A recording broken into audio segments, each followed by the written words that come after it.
Ils ont fait leur show. Le centre Prouvé de Nancy accueillait la finale nationale du concours Maltaise en 180 secondes. Chaque regroupement universitaire volontaire était représenté par un candidat.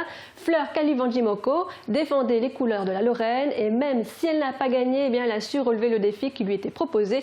Guillaume Dumonteil était lui sur place.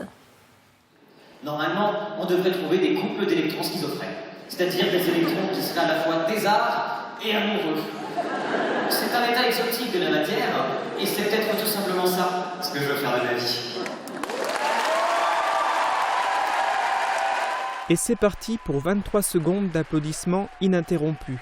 La prestation d'Alexandre Artaud a enchanté le public, et ce qui devait arriver arriva.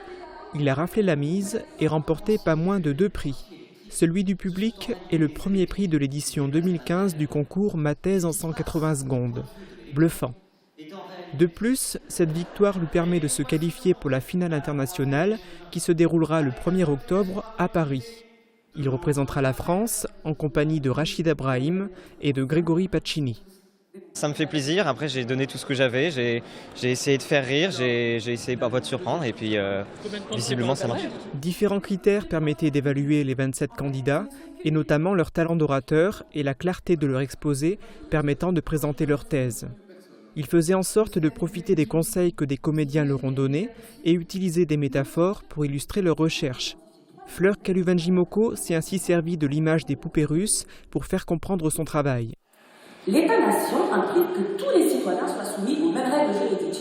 Tenez par exemple, en France, vous et moi, nous sommes tous soumis à la Constitution.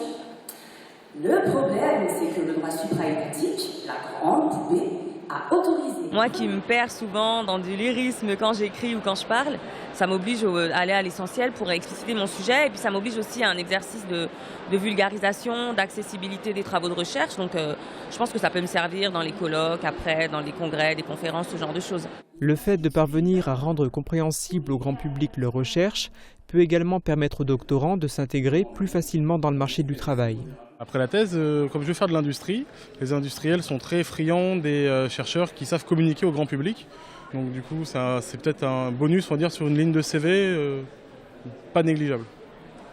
Cette manifestation amusante a permis aux nombreux spectateurs, ils étaient 850, de réfléchir sur différentes problématiques législatives, biologiques ou encore philosophiques.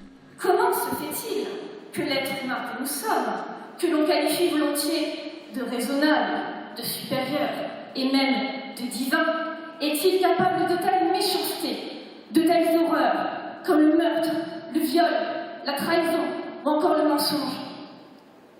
Je vous le demande.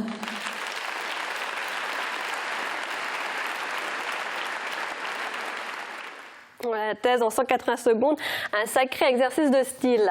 Si vous voulez aller plus loin et revivre en intégralité la finale nationale du concours, eh bien je vous invite à aller sur le site internet mt180.fr.